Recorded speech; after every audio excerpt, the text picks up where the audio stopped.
নমস্কার, নিউজ 18 বাংলায় আপনাদের প্রত্যেককে স্বাগত জানাই। আমি প্রিয়াঙ্কা। আজ প্রত্যেকের মনেই একটা প্রশ্ন মাথাচাড়া দিয়ে উঠেছে, তা হচ্ছে 5Gর সময়ে আমরা দাঁড়িয়ে আছি আর আর্টিফিশিয়াল ইন্টেলিজেন্সের ভূমিকা কি? কৃত্রিম বুদ্ধিমত্তা আর্টিফিশিয়াল ইন্টেলিজেন্স কি সত্যি চাকরির বাজারে থাবা বসাচ্ছে? এই ভয়টাই তো এখন চেপে বসেছে গোটা বিশ্ব জুড়ে।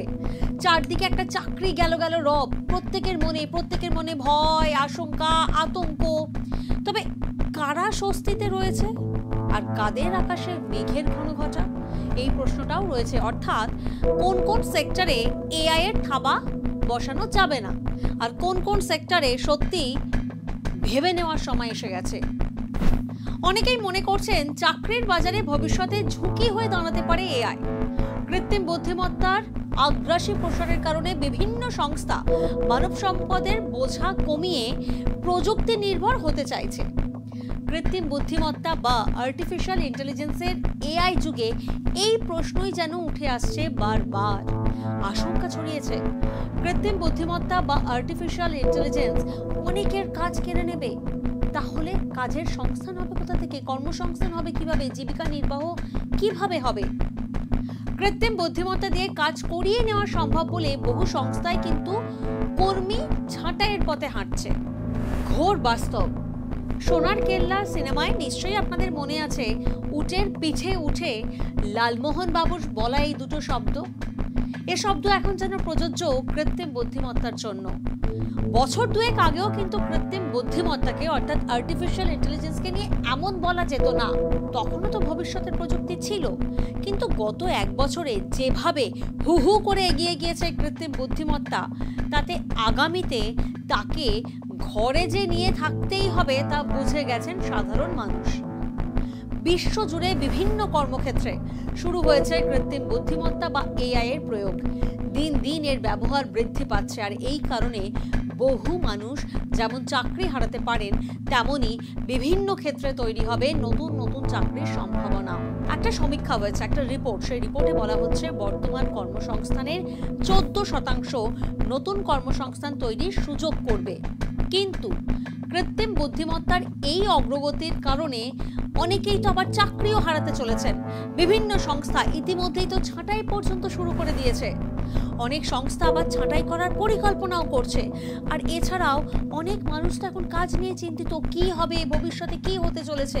কিন্তু মাইক্রোসফটের সহ প্রতিষ্ঠাতা বিল গেটস তিনি কি বলছেন? তিনি বলছেন এমন 3টে চাকরি রয়েছে যা নাকি কখনোই খেয়ে নিতে পারবে না কৃত্রিম বুদ্ধিমত্তা বা আর্টিফিশিয়াল ইন্টেলিজেন্স। যারা এআই তৈরি করেন সেসব কোডাররা এআই তৈরি করছেন, মনে করা হচ্ছে তাদের চাকরি কখনো খেতে পারবে না এআই। যদিও বর্তমানে অনেক কোড এআই নিজে করে ফেলতে পারছে, তাও অত্যন্ত জটিল কোনো কোড করতে গেলে এখনো কিন্তু সমস্যায় পড়ে কৃত্রিম বুদ্ধিমত্তা, তাই এদের চাকরি খাওয়া যাবে না। পাশাপাশি আর কারা? Energy expert. এনার্জি সেক্টর এমন একটা সেক্টর যা কৃত্রিম বুদ্ধিমত্তার পক্ষে একা সামলানো সহজ নয়। এই যেমন ধরুন তেল, পরমাণু শক্তি, পুনর্নবীকরণ যোগ্য শক্তি নিয়ে কাজ করতে অবশ্যই মানুষের প্রয়োজন হবে। যদিও এই কাজে এআই প্রয়োজনীয় সাহায্য করতে পারবে বলেই আশা রাখছেন গেটস। পাশাপাশি জীববিজ্ঞানী, মেডিকেল রিসার্চ ও বৈজ্ঞানিক আবিষ্কারের ক্ষেত্রে যেখানে সৃজনশীলতা ও সমালোচনামূলক চিন্তা ভাবনায় জায়গা রয়েছে, সেখানে এআই কখনোই দাঁত ফোটাতে পারবে না। আর কোন কোন সেক্টর? চিকিৎসক, নার্স, মেডিকেল প্র্যাকটিশনার, তাদের চাকরি কিন্তু কখনোই কৃত্রিম বুদ্ধিমত্তা এসে নিতে পারবে না। রোগীর চিকিৎসায় মানুষ অপরিহার্য। তার পাশাপাশি লেখক, চিত্র নির্মাতা, পরিচালক, অভিনেতা, ডিজাইনার, চিত্রকর, শিল্পী বা ক্রিয়েটিভ আর্টিস্ট হিসেবে যারা কাজ করছেন, তাদের চাকরিও তো এআই নিতে পারবে না। আর শেফ, রান্নার কাজের সঙ্গে জড়িত ব্যক্তিরা, কাউন্সেলিং এবং থেরাপির সঙ্গে যুক্ত ব্যক্তিরাও আগামী দিন নিয়ে কিন্তু নিশ্চিন্ত। কৃত্রিম বুদ্ধিমত্তা এসে বড় মাপের ডেটা সেট বিশ্লেষণ করা অনেকটাই সহজ হয়ে গিয়েছে, কিন্তু তথ্য থেকে বিশ্লেষণ বা গবেষণাধর্মী কাজের জন্য এখনো মানুষের বিকল্প কিছু আসেনি। আর ফরেনসিক বিজ্ঞানী, আর্থিক বিশেষজ্ঞ, ভূতাত্ত্বিক প্রযুক্তিবিদ থেকে শুরু করে শিল্পক্ষেত্রে হিসাব রক্ষকের চাকরি সবই তো কৃত্রিম বুদ্ধিমত্তার অনুষঙ্গে ক্রমশ বাড়বে।